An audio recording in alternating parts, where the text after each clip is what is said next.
Importante: o conteúdo apresentado é uma história fictícia e criada exclusivamente para o canal Anne Reddit. Nenhum dos eventos narrados aconteceu na realidade, criado apenas para entretenimento. Ela tinha 19 anos, estava grávida e sozinha quando o próprio pai trocou a fechadura de casa antes mesmo de mandar ela sair. 7 anos depois, o mesmo homem que a chamou de vergonha e disse para a família que ela estava morta, reapareceu com um buquê de flores de mercado, só depois de ver um carro importado na garagem. O que ele não esperava é que a filha descartada tivesse guardado cada prova e que o próprio plano dele fosse virar a arma usada contra ele. Essa é a história de como o silêncio de 7 anos virou o testemunho mais forte de um tribunal. Meu pai me expulsou de casa grávida aos 19 anos e trocou a fechadura antes de eu sair. 7 anos depois, ele quis reatar, assim que descobriu quem era o pai da minha filha. Eu me chamo Vitória e eu tinha 19 anos quando meu pai me expulsou de casa. Foi numa terça-feira, depois do jantar, exatamente como eu tinha planejado contar.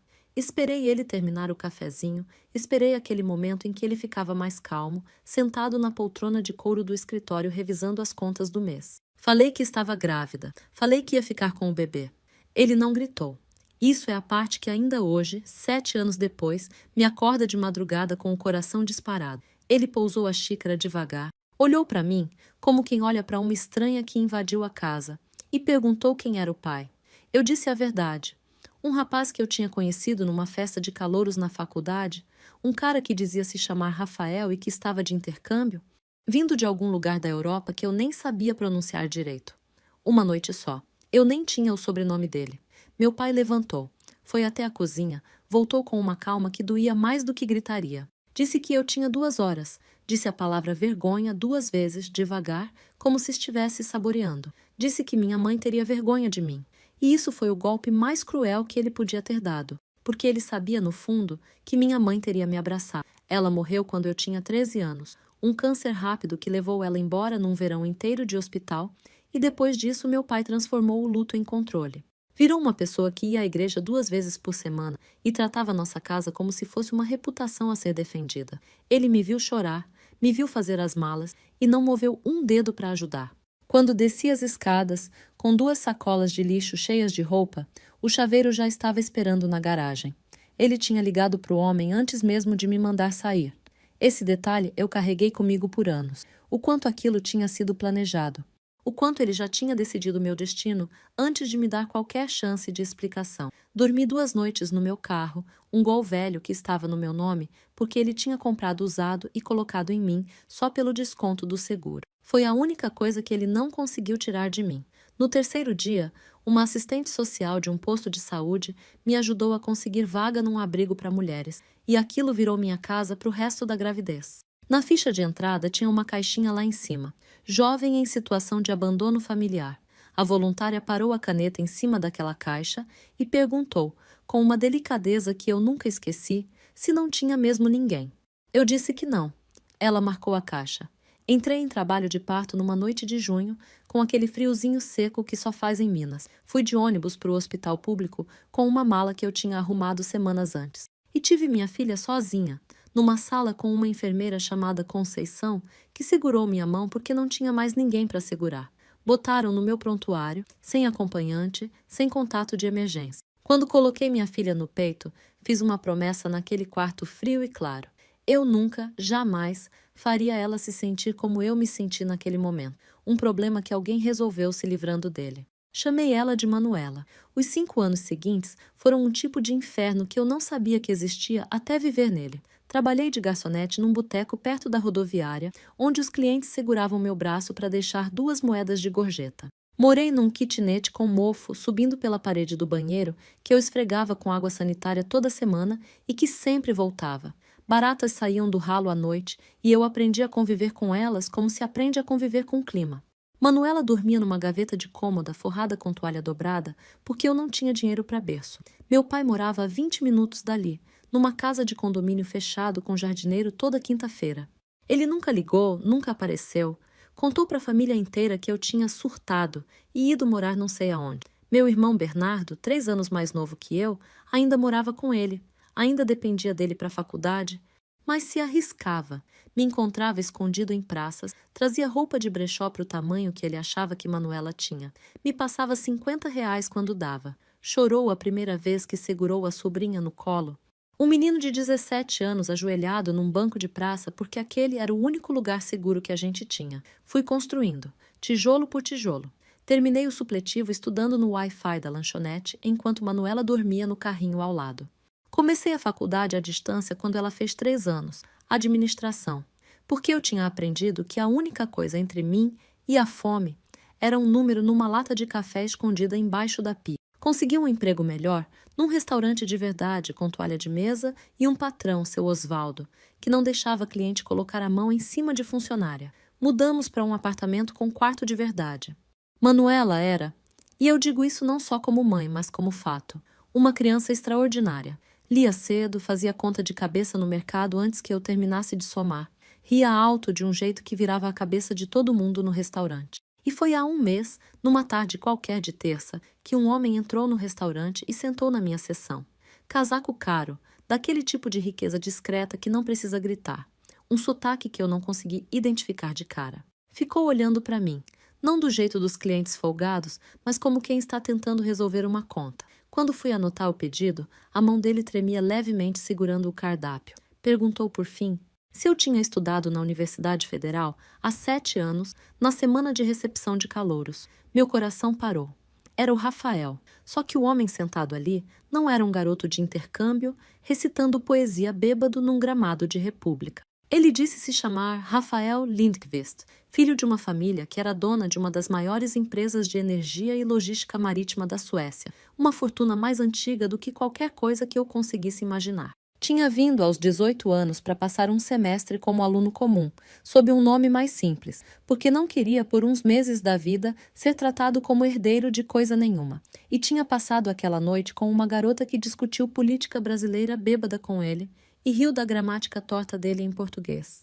E nunca mais conseguiu parar de pensar nela. Estava me procurando havia 2 anos. Um primo dele tinha mostrado uma foto arquivada do evento de recepção da universidade, eu no canto da imagem, e tudo tinha voltado a doer nele de uma vez. Contratou investigadores, vasculhou redes sociais, que eu quase não usava porque não tinha dinheiro para a internet, e não queria que o mundo do meu pai me achasse. Gastou mais dinheiro procurando uma garota cujo sobrenome ele nunca soube do que eu ganhei em 5 anos inteiros de trabalho. Chegou até mim através de um fio que começou na faculdade e terminou naquele restaurante. Eu disse que precisava de um momento. Fui até o depósito, entre as prateleiras de lata de tomate, liguei para Dona Zélia para saber se Manuela estava bem e fiquei ali parada, tremendo entre as latas, tomando uma decisão. Voltei, sentei no meu horário de intervalo e contei sobre Manuela. Contei que ele tinha uma filha, quase 6 anos, que lia cedo e ria alto.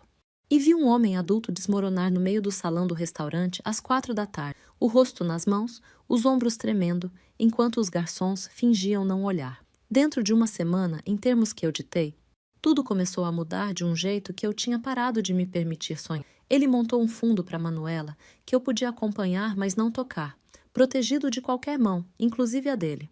Insistiu em pagar retroativo 5 anos de pensão numa conta em custódia até a paternidade ser confirmada oficialmente, porque queria tudo limpo, formal, inquestionável. A família dele viajou do outro lado do mundo em 2 semanas, a mãe e uma irmã, cuidadosas, calorosas, sem empurrar nada. E foi exatamente nesse momento, claro, que meu pai reapareceu. Ele chegou na minha casa nova num domingo de tarde, com um buquê de flores de supermercado e uma expressão que eu não via desde antes da minha mãe morrer. Ficou ali na varanda de uma casa que agora era minha. E disse que tinha errado. Disse que sentia minha falta todos os dias. Disse que família perdoa, que a vida é curta demais para guardar mágoa velha. Os vizinhos, ele disse, tinham comentado sobre o carro na minha garagem, com placa que não parecia daqui, sobre entregas de lojas que ele reconhecia, e ele tinha ficado preocupado comigo, disse, com medo de eu ter me metido com gente errada. Deixei ele entrar. Deixei.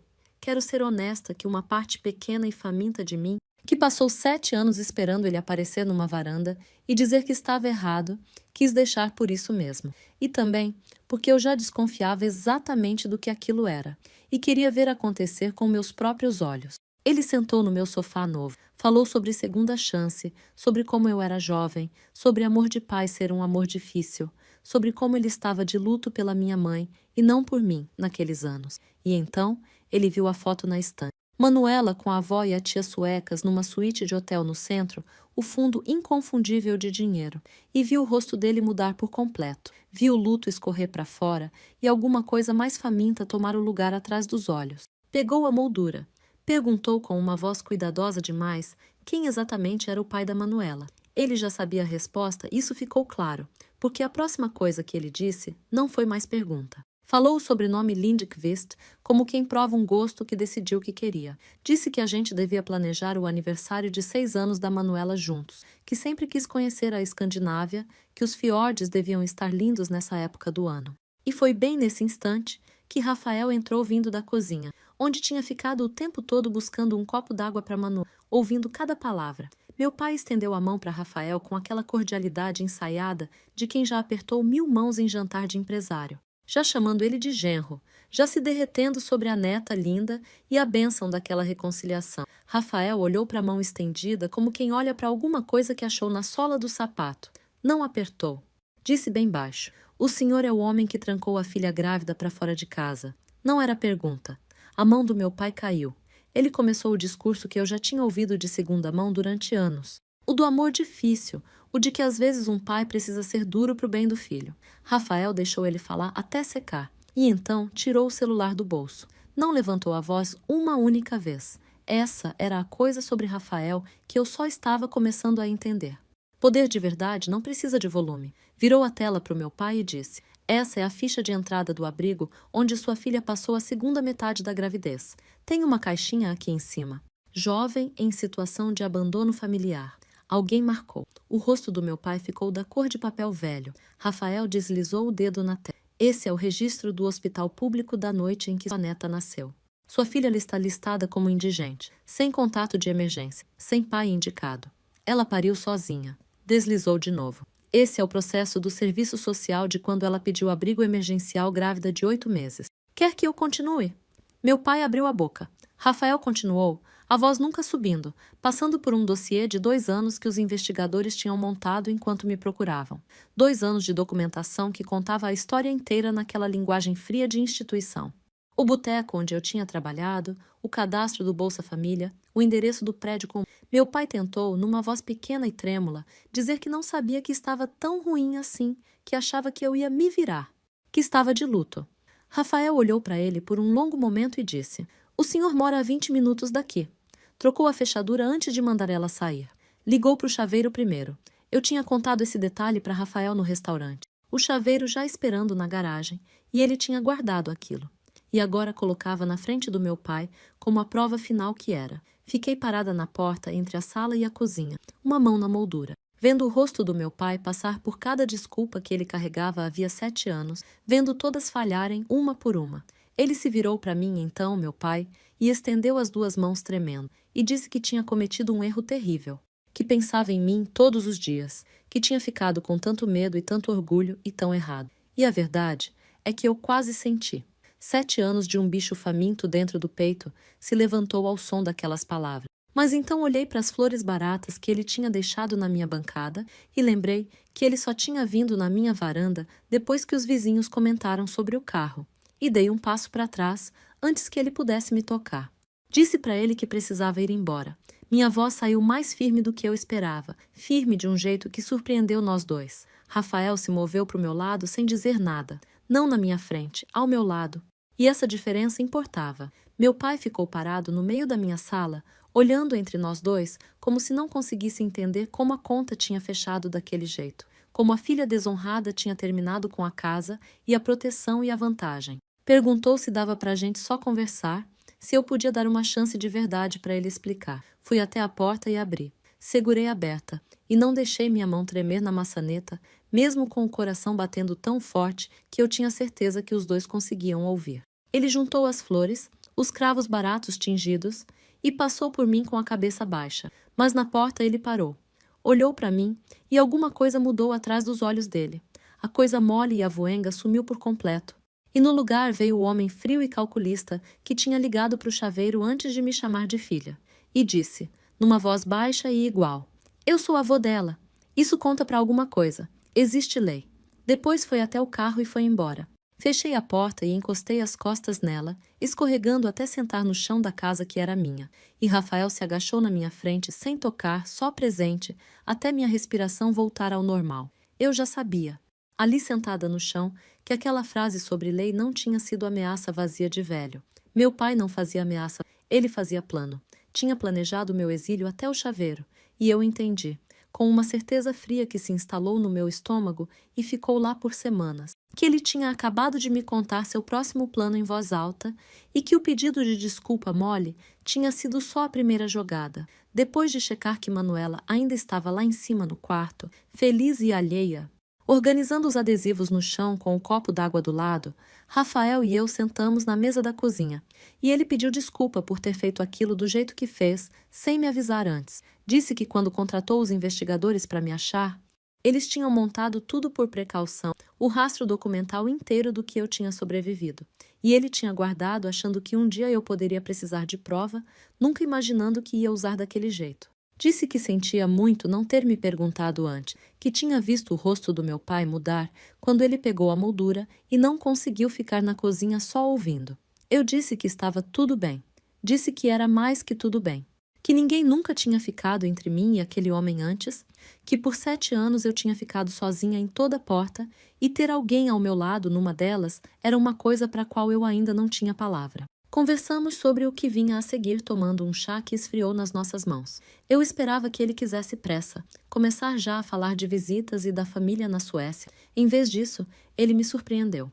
Disse que queria começar pela confirmação legal de paternidade antes de qualquer coisa, que queria tudo oficial e protegido, que eu e Manuela merecíamos essa segurança depois de ter sobrevivido tanto tempo sozinha. Disse aquilo como um homem que entendia que confiança se constrói na ordem certa das coisas, não na velocidade. 2 dias depois, sentamos no escritório de uma advogada chamada doutora Marilene Cavalcante.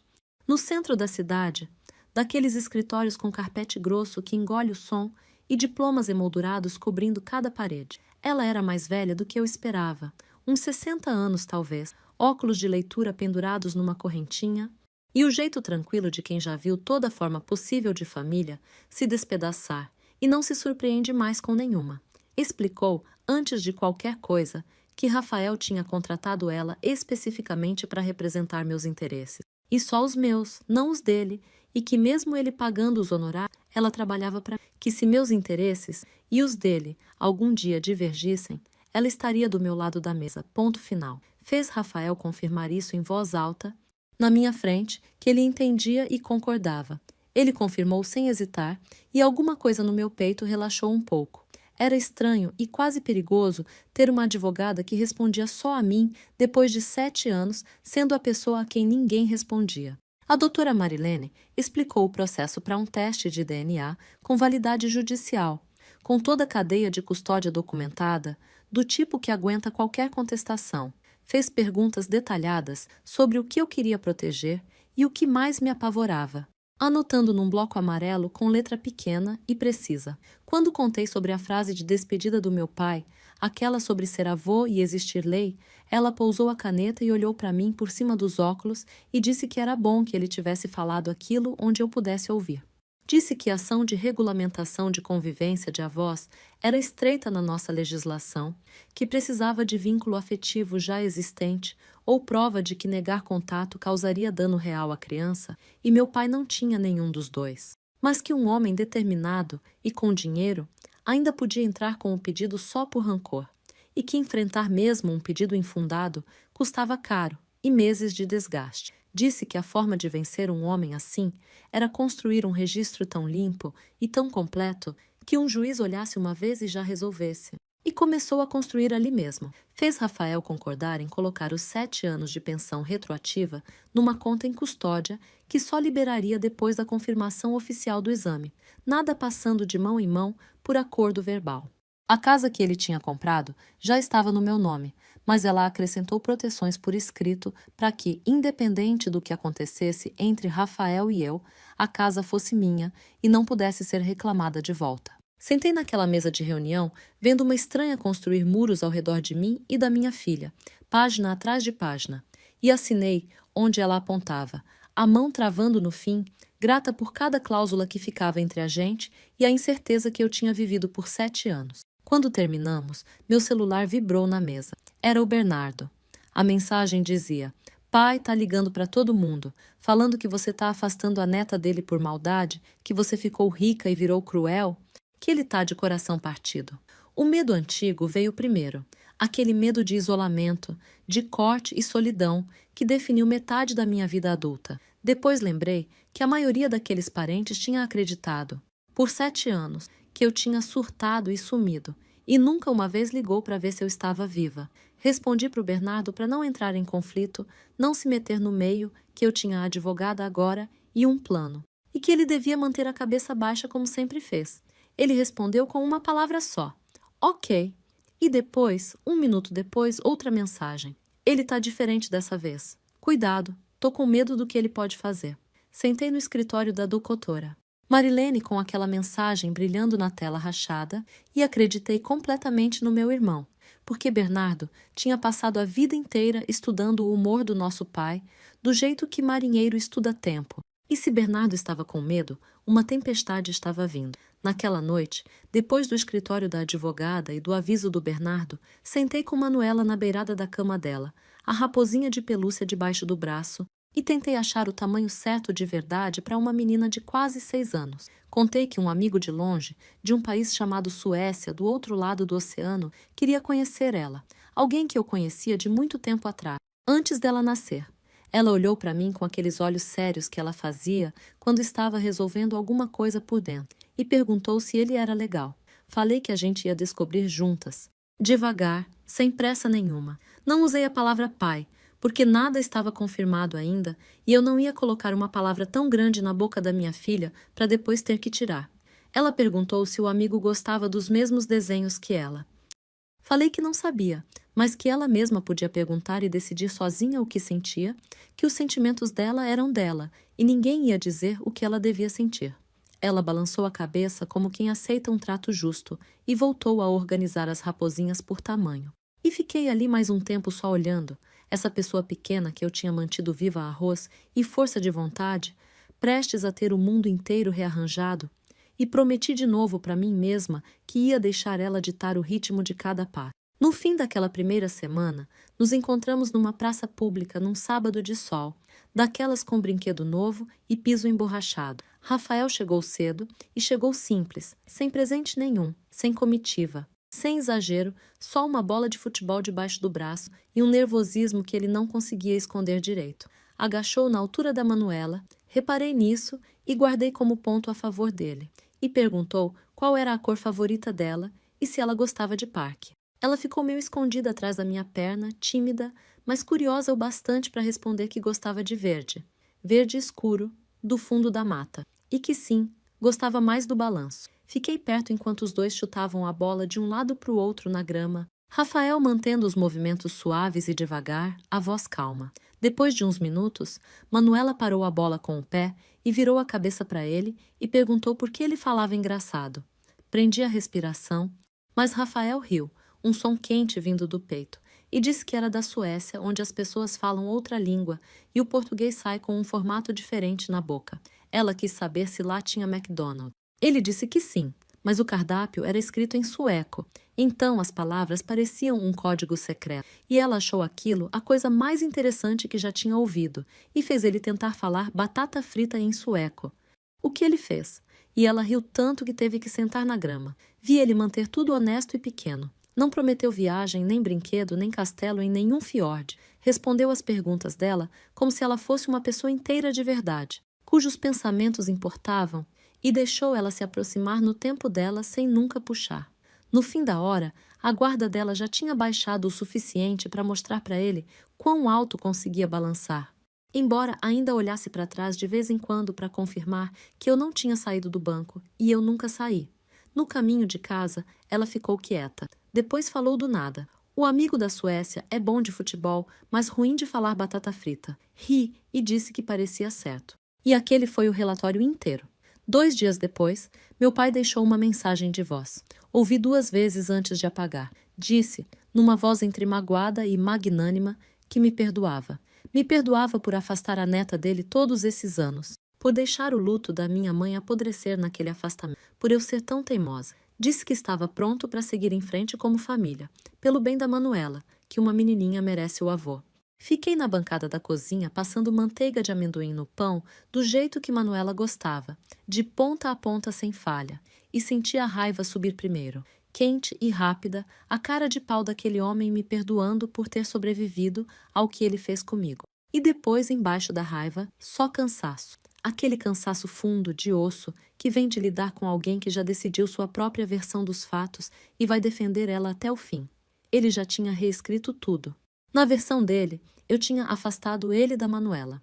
Não que ele tinha me botado para fora grávida e trocado a fechadura e me chamado de vergonha e falado para a família que eu estava morta para ele. Na versão dele, a crueldade tinha sido minha, o afastamento, o rancor. Não retornei à ligação. Passei 7 anos me explicando pra gente que já tinha decidido quem eu era e estava cansada disso. O celular ficou quieto na bancada enquanto eu cortava o sanduíche em triângulo, porque Manuela só comia assim, e percebi que não responder doía menos no corpo do que qualquer discurso perfeito que eu pudesse dar para ele. Na tarde seguinte, no meu intervalo do restaurante, caminhei 3 quarteirões até a biblioteca pública, a mesma onde eu tinha estudado para o supletivo com Manuela, dormindo no carrinho ao lado. Achei um computador no fundo, num canto, e pesquisei tudo o que existia sobre regulamentação de convivência de avós na nossa legislação. Era estreito, como a doutora Marilene tinha dito. Um avô precisava provar vínculo afetivo já existente, ou que a ausência de contato causaria dano real à criança. Meu pai tinha passado 7 anos fingindo que Manuela não existia. Nunca tinha conhecido ela. Não sabia o sobrenome do meio dela. Pela letra da lei, ele não tinha nada, mas as páginas também avisavam, naquele jeito cuidadoso que site jurídico avisa, que qualquer um disposto a pagar as custas podia entrar com o pedido. E que brigar mesmo contra um pedido infundado podia custar caro e meses de desgaste, que o próprio processo era um tipo de punição que uma pessoa rancorosa podia impor, ganhando ou não no fim. Abri um caderno e anotei número de artigo, jurisprudência, requisito de petição, e o simples ato de escrever, aquilo diminuía o medo, transformava de um pavor sem forma numa coisa com contorno que eu podia planejar em cima. Tirei foto das páginas e mandei para a doutora Marilene com um bilhete curto perguntando se devíamos nos preocupar. Depois voltei para o restaurante, amarrei o avental e atendi o movimento do jantar com metade da cabeça ainda presa na palavra vínculo, e no que um homem determinado com bom advogado podia tentar dizer que contava como vínculo. Naquela sexta à noite, 2 clientes fixas sentaram na minha sessão e cochicharam alto o suficiente para eu ouvir. Sobre o carro na área de funcionários com placa estranha, sobre se a garçonete com filha tinha fisgado um estrangeiro rico de propósito. Se menina daquele tipo fazia por querer. Meu rosto esquentou, mas mantive a caneta firme no bloco e a letra clara, e anotei o pedido delas de picanha como se não tivesse ouvido nada. Seu Osvaldo percebeu que eu tinha ficado parada tempo demais no balcão da cozinha com a mandíbula travada. Veio quieto perguntar se eu estava bem, se oferecer para trocar minha mesa. E eu disse que dava conta, mesmo com as mãos tremendo um pouco levando os pratos. No sábado, o Bernardo mandou mensagem, perguntando se dava para encontrar num lugar mais discreto, e escolhi uma cafeteria do outro lado da cidade, perto da rodovia, onde ninguém do bairro antigo ia aparecer. Ele já estava numa mesa de canto quando cheguei, um livro de faculdade aberto na frente que claramente ele não estava lendo. Os olhos vermelhos como se tivesse chorado no carro. Pedimos café e ele me contou tudo de uma vez que queria me apoiar, contar a verdade para a família, ficar do meu lado em público do jeito que Rafael tinha ficado. Mas faltavam 3 semestres para a formatura. E nosso pai segurava a mensalidade dele como coleira. E se cortasse, ele ia ter que trancar a faculdade e ele não sabia o que fazer. E se odiava por estar com medo. Estiquei a mão sobre a mesa, segurei a dele e disse para ele parar. Que já tinha me ajudado mais do que qualquer outra pessoa viva, que os R$ 50 dele e as sacolas de roupa de brechó e as mensagens escondidas tinham mantido uma luz acesa nos piores anos da minha vida. Disse que não precisava dele se sacrificando.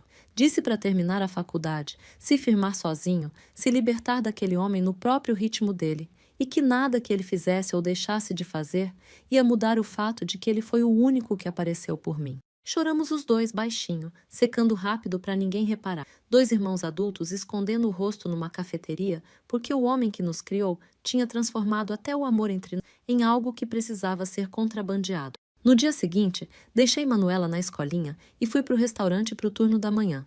E às 10h30 meu celular tocou com o número da escola na tela. A voz da diretora era calma, mas cuidadosa, daquele jeito que aperta o corpo inteiro na hora. Disse que um homem tinha aparecido na secretaria dizendo que era avô da Manuela, perguntando sobre o horário de saída e qual era o procedimento para incluir um adulto autorizado a buscar. Meu sangue gelou e depois ferveu. Avisei seu Osvaldo que era emergência e já estava na porta antes dele terminar de dizer, vai. Dirigi os 6 quarteirões mais rápido do que devia, as mãos travadas no volante. A diretora me recebeu na entrada e garantiu, antes que eu perguntasse qualquer coisa, que não tinham liberado nada, nem horário, nem janela de saída, nem confirmação de que a Manuela sequer estudava lá. No momento em que a história dele não bateu com ninguém da lista autorizada, encerraram a conversa e ele foi embora. Ela perguntou se eu queria registrar uma restrição formal por escrito, um aviso que só os nomes da minha lista podiam se aproximar da minha filha, que qualquer outra pessoa seria barrada e eu seria avisada na hora. Disse que sim antes dela terminar a frase. Preenchi o formulário ali mesmo no balcão, a letra tremendo, ditando em voz alta o pequeno círculo de pessoas permitidas perto da minha filha, enquanto pela janela dava para ver Manuela no parquinho de casaco verde, correndo atrás de uma amiga, gloriosamente alheia ao fato de que o avô dela tinha acabado de ir testar as fechaduras da vida dela do mesmo jeito que um dia testou as minhas. Esse era o padrão dele. Ele não chutava a porta, ele achava a janela destrancada. E entendi, vendo ela brincar, que eu ia passar um bom tempo caminhando pelo perímetro da vida da minha filha, checando cada tranca. A carta formal chegou uma semana depois, através da doutora Marilene. Estabelecia um limite de não contato em linguagem jurídica clara. Meu pai não podia se aproximar da Manuela, da escola dela, de nenhuma cuidadora. Não podia falar comigo a não ser através da advogada. Qualquer nova tentativa de acessar minha filha ou de espalhar declarações difamatórias sobre mim para a família seria respondida com ação judicial. Assinar aquilo me deixou enjoada, uma culpa velha e funda que parecia pertencer a outra pessoa. A culpa condicionada de filha ensinada que manter a paz era trabalho dela, e o conforto do pai era responsabilidade dela. Mas embaixo do enjoo tinha uma força estranha e limpa que eu nunca tinha sentido antes. A sensação de escolher a segurança da minha filha acima dos sentimentos do meu pai pela primeira vez na vida. De ser, finalmente, o muro que eu tinha precisado aos 19 anos. Grávida, numa varanda com 2 sacolas de lixo. Naquela noite, depois de Manuela dormir com as raposinhas enfileiradas por tamanho, comecei um diário. A doutora Marilene tinha dito que podia importar num tribunal um dia, um registro contemporâneo valendo muito mais do que memória reconstruída sob pressão, mas acabou importando para mim antes ainda disso. Anotei tudo, datas, horários, a mensagem de voz, a visita na escola, as palavras exatas da ameaça na porta sobre lei e avô. Transformar o caos em fatos ordenados numa página tornava mais difícil eu duvidar de mim mesma depois. Quando a versão do meu pai voltasse escorrendo pela família, tentando me convencer de que eu era cruel, o registro escrito não podia ser distorcido. Só ficava ali, na minha própria letra, sendo verdade. Os meses foram passando e meu pai, através da mediação que a doutora Marilene organizou com uma psicóloga judicial chamada doutora Heloísa Prado, começou a fazer exatamente o que o que a doutora Marilene tinha previsto, cumprir tudo à risca. Terapia semanal, atestada pelo próprio psicólogo dele. Visitas supervisionadas mensais num centro familiar, sempre pontual, sem presente proibido, sem promessa fora do combinado, saindo exatamente na hora marcada. A ausência de drama me incomodava mais do que drama teria incomodado, porque eu conhecia aquele homem, conhecia o chaveiro, conhecia os 7 anos de silêncio, sabia que obediência nunca tinha sido da natureza dele. Fiquei esperando o teste, o empurrão, a janela destrancada que ele sempre achava. Não veio. Ele só foi seguindo o caminho estreito que eu tinha traçado, cabeça baixa, fazendo o trabalho, e uma parte de mim, aquele bicho faminto que tinha esperado 7 anos numa varanda, começou, contra meu próprio bom senso, a amolecer. Talvez as pessoas mudem, eu pensava. tarde da noite, olhando os atestados de presença se empilharem limpos na pasta. Talvez a terapia fosse real.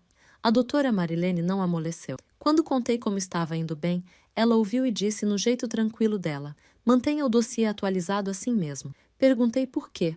Se ele estava fazendo tudo certo. Ela tirou os óculos e disse: em 30 anos de profissão, aprendi que a versão mais perigosa de um homem como seu pai é a paciente. O que faz escândalo mostra a mão. O que fica quieto e cumpre por meses está esperando alguma coisa. Mantenha o dossiê atualizado. Eu não acreditei totalmente nela. Achei, em segredo, que ela já tinha visto casos ruins demais e perdido a capacidade de reconhecer um bom. Mantive o dossiê atualizado assim mesmo, porque ela mandou. E porque algum instinto mais velho que minha esperança concordava com ela mesmo enquanto minha esperança discutia. Minha própria vida, nesse meio tempo, começou a se abrir de um jeito que eu tinha parado de me permitir sonhar. A faculdade me aceitou para o semestre completo, presencial. O curso de administração que eu vinha arrastando 2 matérias por vez fazia anos. Sentei na mesa da cozinha com a carta de aprovação e deixei aquilo entrar de verdade. O futuro que eu vinha arranhando, através de 7 anos de inferno, finalmente virando uma coisa com data marcada. Pensei na versão de mim que estudava para o supletivo no Wi-Fi da lanchonete com um bebê dormindo no carrinho, e quis voltar no tempo e dizer para ela aguentar, que o chão ia parar de tremer um dia, que ela ia ser aluna de novo, com barriga cheia, casa quente, fechadura na porta.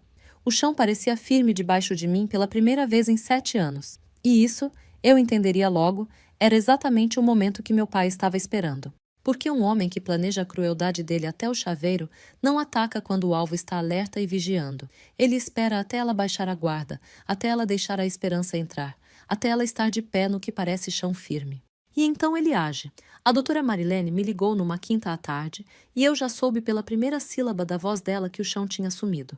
Ela tinha sido notificada naquela manhã. Meu pai tinha entrado com uma ação de regulamentação de convivência de avós. Fiquei parada na cozinha com o telefone no ouvido e a sala pareceu inclinar, do mesmo jeito que inclinou o dia em que a cliente perguntou se eu tinha fisgado o Rafael de propósito. Depois de tudo aquilo, os atestados de terapia, o cumprimento perfeito e chato, os 30 minutos na borda da praça, o desenho da borboleta, ele tinha entrado com o processo. A doutora Marilene me deixou em silêncio um instante e depois disse a coisa que virou minha dor numa coisa mais fria e mais clara. Disse: você entende o que ele fez? Ele não obedeceu porque mudou. Obedeceu porque estava construindo prova. Cada visita supervisionada que você concedeu de boa fé, ele registrou como evidência de vínculo existente. O aniversário, as sessões de desenho, o aceno na praça. A petição dele cita tudo isso. Ele usou o acesso que você deu por misericórdia como fundamento para processar por mais. Ele fabricou o próprio vínculo que a lei exige, no seu tempo e na sua boa vontade, e agora está usando isso como prova diante de um juiz de que merece direitos. Sentei no chão da cozinha, as costas no armário, do mesmo jeito que sentei no dia em que ele ficou parado na minha sala, dizendo que existia lei. E entendi que ele nunca tinha parado de ser o homem que ligou para o chaveiro primeiro. Só tinha achado um chaveiro mais lento, mais paciente, mais cruel. A petição era sofisticada. Pintava ele como avô dedicado. Um homem que tinha se reconciliado com a filha estranhada, completado terapia, comparecido fielmente a visitas supervisionadas por meses, só para ser cruel e arbitrariamente limitado por uma filha que tinha ficado rica de repente e virado vingativa. Mencionava o sobrenome Lindqvist, mencionava o fundo. Me pintava como uma mulher, usando dinheiro para afastar um velho amoroso de uma criança que o adorava. Liguei para o Rafael naquela noite e ele já marcou passagem para a manhã seguinte sem eu precisar pedir. Liguei para o Bernardo e foi aí que o caso se abriu, embora eu ainda não soubesse, porque quando contei para o meu irmão o que nosso pai tinha feito, houve um silêncio longo na linha. Depois ele disse, numa voz estranha e sem cor: preciso te mostrar uma coisa. Acho que você devia levar para a doutora Marilene.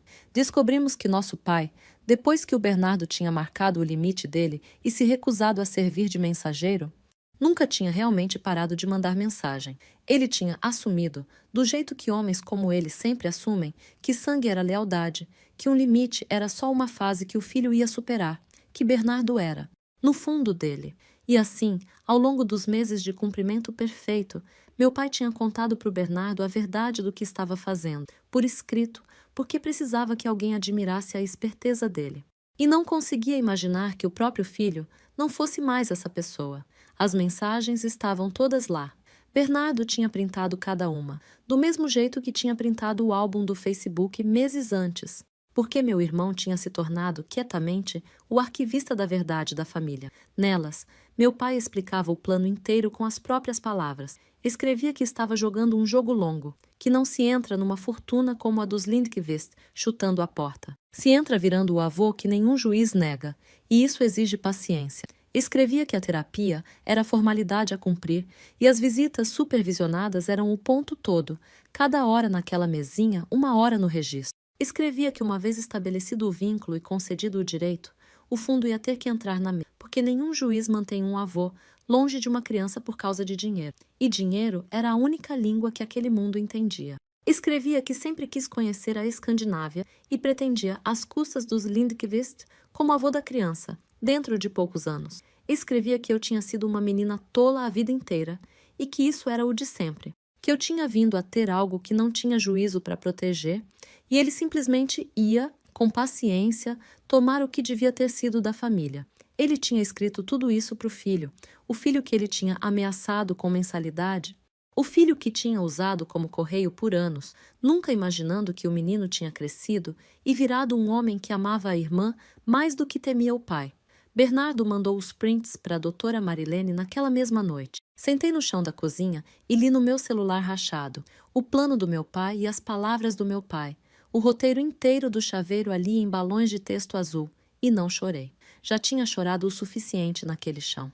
Em vez disso, senti alguma coisa se assentar dentro de mim, dura e quieta e definitiva. A mesma firmeza que tinha vindo no dia em que segurei minha filha recém-nascida e fiz uma promessa naquele quarto frio e claro. Ele tinha falado a verdade por escrito para a única pessoa que tinha certeza que nunca ia trair ele, e essa pessoa tinha escolhido a mim. A doutora Marilene me ligou de volta às 11 da noite, e pela primeira vez desde que eu a conhecia, tinha algo na voz dela quase caloroso, quase um sorriso.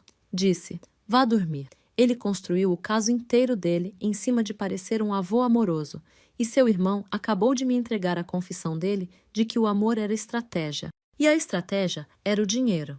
Ele entrou numa sala de audiência que ele mesmo construiu.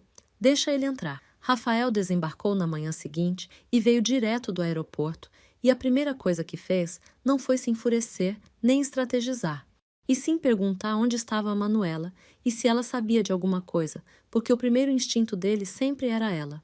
Não sabia, e combinamos que não ia saber.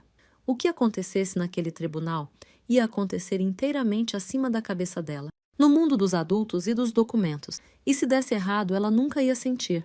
E se desse certo, ela nunca teria precisado carregar o peso disso. Mantivemos a rotina dela intacta. Escolinha, o calendário de adesivos, o alfabeto na porta, 3 abraços e 3 beijos. A coisa mais radical que fizemos naquelas semanas foi recusar que a ação do meu pai mudasse uma única hora da vidinha comum, protegida e profundamente sem graça da minha filha. Isso foi uma vitória por si só, e eu me agarrei a ela. A audiência foi marcada para 6 semanas depois, e aquelas 6 semanas foram um tempo estranho e suspenso. A doutora Marilene construiu tudo com o método dela de sempre. Pegou os prints do Bernardo e mandou autenticar, os metadados preservados, a cadeia de custódia da prova digital tão limpa quanto tinha sido a do teste de DNA. Reuniu o registro documentado inteiro num dossiê único, organizado por abas. A ficha do abrigo com a caixinha de abandono familiar marcada, o registro do hospital público me listando indigente sem pai presente, o processo do serviço social da gravidez de 8 meses, a carta de 5 páginas em que pedido de desculpa e exigência vinham grampeados na mesma folha, os prints do álbum Meu Orgulho e Alegria, 30 fotos e nenhuma dos 7 anos em que ele me chamou de morta. Meu diário datado e detalhado, a carta de não contato, o relatório da invasão na escola e, no centro de tudo, as mensagens, a própria confissão do meu pai de que o amor era planilha e a planilha apontava para o fundo da minha filha. A doutora Marilene me disse uma coisa naquelas semanas que guardei comigo. Disse que a maioria dos processos como aquele se resolve numa versão contra a outra, a palavra do avô contra a palavra da mãe, e o juiz tem que adivinhar quem fala a verdade. Disse: seu pai cometeu o mesmo erro de sempre, o erro da vida inteira dele. Ele nunca conseguiu imaginar que alguém que ele considerava abaixo dele estivesse guardando o registro. Nunca pensou que a filha desonrada tivesse advogada. Nunca pensou que o filho que ele prendeu com coleira fosse guardar print. Ele falou a verdade por escrito porque tinha certeza de que ninguém que importasse estava ouvindo. Vamos deixar ele ouvir o quanto esse sussurro foi alto. Bernardo concordou em testemunhar. Quero ser honesta sobre o quanto isso custou para ele, porque não foi pouco. Faltavam semanas para a formatura, e ele ainda dependia tecnicamente da mensalidade paga por nosso pai até o último pagamento cair. Testemunhar significava se levantar num tribunal aberto e escolher a mim em vez do homem que ainda podia, com um telefonema, explodir o último semestre da faculdade dele. Fez assim mesmo. Me disse na véspera que tinha feito as contas, que preferia pegar financiamento estudantil por um semestre do que passar o resto da vida sabendo que tinha as provas na mão, e ficou quieto para proteger o próprio conforto. Disse: "Você me carregou quando a gente era criança. Quando o pai estava no pior e a mãe estava doente, você ficou entre mim e ele 100 vezes. Deixa eu ficar uma vez." Não tive palavras, então só abracei meu irmãozinho ali na minha cozinha. Aquele adolescente magricela que tinha chorado segurando a sobrinha numa praça, agora um homem adulto escolhendo o certo difícil de olhos abertos. A audiência aconteceu numa sala pequena e comum demais, sem madeira nobre, nada como televisão. Meu pai sentou na mesa do requerente no terno cinza que ele usava para casamento e para missa. As mãos entrelaçadas, o rosto arrumado na tristeza cuidadosa de um velho injustiçado. Tinha um advogado ao lado, um homem de cabelo grisalho e bem penteado, que se levantou primeiro e contou para o tribunal uma história que eu quase admirei pela construção. Falou de uma família despedaçada por erro de juventude e anos de luto, de um pai que tinha feito o trabalho duro da reconciliação, completado um curso de terapia, comparecido fielmente a visitas supervisionadas com uma neta que passou a estimar. Falou de festa de aniversário e sessão de desenho, de um desenho de borboleta feito por uma menininha para o avô. Falou de uma filha que recentemente tinha ficado rica e desde então tinha ficado fria e controladora, usando essa riqueza para cortar um vínculo amoroso por ressentimento antigo. Pediu ao tribunal que protegesse o vínculo sagrado entre avô e neta da amargura de uma mulher só. Era uma boa história. Meu pai até deixou uma lágrima cair na hora certa, secando com um lenço dobrado. Sentei bem quieta ao lado da doutora Marilene e deixei a dor entrar. A dor pelo pai que, numa outra vida, talvez pudesse ter sido o homem que o advogado dele estava descrevendo. E então a doutora Marilene se levantou e deixei a outra coisa entrar também. Ela não levantou a voz, nunca levantava. Começou concordando com o advogado do requerente. Disse que o vínculo entre avô e neta era, de fato, sagrado, e que a lei protegia isso corretamente quando existia. E então pediu licença ao tribunal para examinar quando exatamente esse vínculo tinha começado. Foi voltando, documento por documento, na linguagem plana e limpa do registro. Apresentou a ficha do abrigo com a caixinha de abandono familiar e estabeleceu que na noite em que a cliente dela tinha 19 anos e estava grávida, o requerente tinha dado 2 horas para ela sair de casa e chamado um chaveiro antes de mandar ela ir embora. Apresentou o registro do hospital público e estabeleceu que a neta do requerente tinha nascido de uma mãe listada como indigente, sem pai presente e sem contato de emergência, enquanto o requerente morava a 20 minutos dali. Apresentou o processo do serviço social. Estabeleceu, através das próprias redes sociais do requerente, o álbum chamado Meu Orgulho e Alegria, que nos 7 anos entre aquele nascimento e aquela petição, o requerente não tinha postado, mencionado, fotografado ou reconhecido a existência da neta que agora chamava de querida. 30 fotografias, ela anotou, e a mais recente era anterior ao nascimento da criança inteiramente. Estabeleceu que o requerente tinha contado para a família estendida que a filha tinha surtado e sumido, que ela estava morta para ele, e tinha 2 testemunhas prontas para confirmar que tinham ouvido ele dizer exatamente isso. O vínculo sagrado, ela disse, não tinha 7 anos. Tinha, pelo próprio calendário de visitas supervisionadas do requerente, questão de meses. E então, ela pediu ao tribunal que considerasse como aqueles meses tinham vindo a existir. Chamou meu irmão. Bernardo caminhou até o banco das testemunhas de gravata emprestada, pálido, e não olhou para o nosso... Olhou para mim e assenti para ele, e ele sentou. Autenticou as mensagens de texto, identificou o número como do nosso pai, confirmou as datas e a doutora Marilene leu tudo para o registro na voz plana e sem pressa dela. E a sala pequena e comum ficou muito quieta. ela leu que o requerente estava jogando o jogo longo.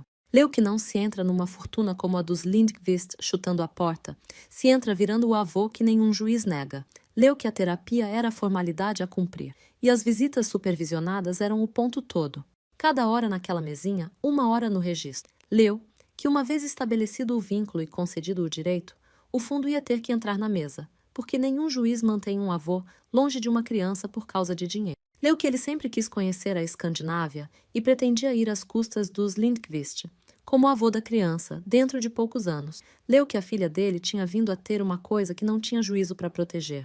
E ele ia, com paciência, tomar o que devia ter sido da família. Pousou as folhas. O advogado de cabelo grisalho não se levantou para objeção nenhuma, porque não havia objeção possível. Não se contesta a confissão do próprio homem. Me obriguei a olhar para o meu pai então, e vi a tristeza cuidadosa escorregar do rosto dele e a coisa de verdade aparecer por baixo. O homem frio e calculista da minha varanda, o homem que tinha ligado para o chaveiro primeiro. E por um segundo, ele olhou para o próprio filho no banco das testemunhas com uma cara de descrença pura, como se a traição fosse do Bernardo e não dele, como se ele genuinamente não conseguisse computar que o menino que ele prendeu com coleira tinha crescido dentes. Bernardo sustentou o olhar e não desviou. E isso, mais do que qualquer documento, foi o momento em que meu pai perdeu. A juíza pediu um intervalo e voltou em menos de 20 minutos. Não precisou de mais tempo. Disse da bancada que a base inteira da petição era um vínculo que o próprio requerente tinha descrito por escrito como uma construção deliberada com fim financeiro.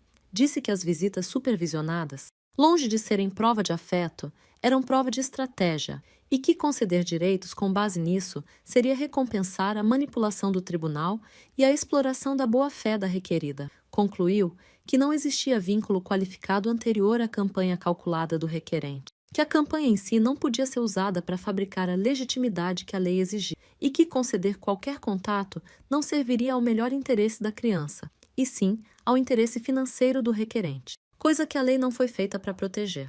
Negou o pedido integralmente, extinguiu com resolução de mérito, impedindo nova propositura e registrou formalmente que a ação tinha sido movida de má-fé. Olhou para o meu pai por cima da bancada e disse: "O vínculo que um avô conquista não é o mesmo que um avô processa em juízo. O senhor mostrou a este tribunal apenas o segundo. Bateu o martelo e chamou o próximo caso. E acabou." Meu pai ficou sentado na mesa do requerente enquanto a sala seguia em frente ao redor dele. Um velho de terno de casamento segurando um lenço que não tinha mais serventia nenhuma. E pela primeira vez na minha vida inteira, olhei para ele e não senti puxão nenhum. Nenhuma fome pela aprovação dele. Nenhum bicho faminto se levantando no meu peito. Ele tinha falado a verdade por escrito para a única pessoa que tinha certeza que nunca ia trair ele. E essa pessoa tinha sido o menino que eu ensinei a me proteger. E a verdade tinha entrado num tribunal e levado tudo o que ele veio buscar. Levantei. Não disse nada para ele. Não tinha mais nada a dizer que a juíza já não tivesse dito melhor. Peguei minha bolsa, a doutora. Marilene apertou meu braço. Bernardo desceu do banco e ficou de um lado. Rafael do outro.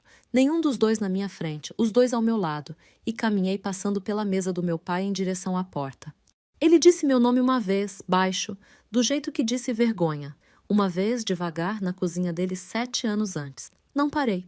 Eu tinha uma filha em casa que não sabia de nada daquilo, que estava contando estrelinhas douradas num calendário, que nunca ia dormir numa gaveta de cômoda, nem se sentir como um problema que alguém resolveu se livrando dele. E eu ia para casa, para ela. Empurrei a porta do tribunal e saí para a luz do dia, e não olhei para trás. Porque o homem atrás de mim tinha finalmente, depois de 7 anos, um chaveiro e um tribunal da própria fabricação, se tornado exatamente aquilo que um dia ele me chamou, uma vergonha. E não era mais minha para cá. O que essa história revela, mais do que a crueldade em si, é um padrão de comportamento que se repete em relações marcadas por controle. O abusador raramente muda de estratégia, ele apenas adapta o método ao contexto. O pai que trocou a fechadura antes de anunciar a expulsão é o mesmo que, anos depois, cumpre terapia e visitas supervisionadas com perfeição suspeita, não porque mudou, mas porque aprendeu que a complacência também pode ser arma, desde que documentada a seu favor. Esse tipo de personalidade, focada em imagem e controle de narrativa, costuma interpretar cada gesto de bondade alheia como uma brecha a ser explorada, nunca como um presente a ser honrado. E é exatamente aí que mora o alerta desse relato. Manter registros, impor limites claros e desconfiar de mudanças repentinas demais não é frieza, é autopreservação. Às vezes, o silêncio estratégico e a documentação cuidadosa protegem mais do que qualquer confronto direto jamais poderia. Você acha que ela deveria ter dado uma segunda chance de verdade ao pai? Ou a desconfiança dela foi o que salvou a filha no fim? Comenta aqui embaixo o que você teria feito no lugar dela. E não esquece de deixar o like e se inscrever no canal para não perder a próxima história.